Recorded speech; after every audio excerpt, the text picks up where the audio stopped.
பசங்களா சோ இந்த ஷார்ட்ஸ்ல நம்ம என்ன பார்க்க போறோம்னா ப்ரீவியஸ் இயரோட எம்சிக்யூ தான் வந்து பார்க்க போறோம். சோ அந்த क्वेश्चन என்னன்னு சொல்லி பார்க்கலாம். சோ குரோமோசோம்ஸ் பத்தி தான் வந்து கொடுத்திருக்காங்க. சோ இங்க ஒரு 4 ஸ்டேட்மெண்ட் கொடுத்து அதுல எது வந்து கரெக்ட்னு சொல்லி கேக்குறாங்க. So first one which is carry hereditary information from parents to the next generation. ஆப்வியஸா குரோமோசோம்னாலே நமக்கு தெரியும் தானே. குரோமோசோம்னாலே என்ன பண்ணுவாங்க, they are carrying the genetic character from one generation to the next generation. Then second one, they are thread-like structure located inside the nucleus of an animal cells.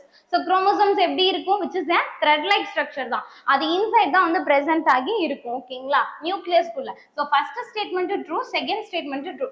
Next third statement நீங்க என்னன்னு பாத்தீங்கன்னா, always exist in pairs in human reproductive cells. So obviously இந்த statement என்னதுப்பா, falls தான். Reason என்ன அப்படின்னு பாத்தீங்கன்னா, எப்பயுமே வந்து இந்த ரீப்ரொடக்டிவ் செல்ஸ்ல வந்து ஹாப்ளாய்டா தான் இருக்கும். ஓகேங்களா, சோ அப்ப இது என்னது, இங்க வந்து கொடுத்திருக்காங்க எக்ஸிஸ்டன்ட் பேர்ஸ் அப்படின்னு கொடுத்திருக்காங்க. டிப்ளாய்டா இருக்காது, ஹாப்ளாய்டா தான் வந்து கேமெட்ஸ் வந்து பிரசன்ட் ஆயிருக்கும். அதாவது ஸ்பெர்ம்ஸ் அண்ட் எக்ஸ் ரெண்டுமே ஹாப்ளாய்டா தான் இருக்கும். Then they are involved in the process of cell division. That is also a true. அப்ப ஒரே ஒரு ஸ்டேட்மெண்ட் மட்டும் ஃபால்ஸ். அப்ப ஃபர்ஸ்ட், செகண்ட் அண்ட் ஃபோர்த் இந்த மூணு ஸ்டேட்மெண்ட்டுமே வந்து கரெக்ட்னு சொல்லி சொல்றாங்க. ஓகேங்களா, தேங்க்யூ.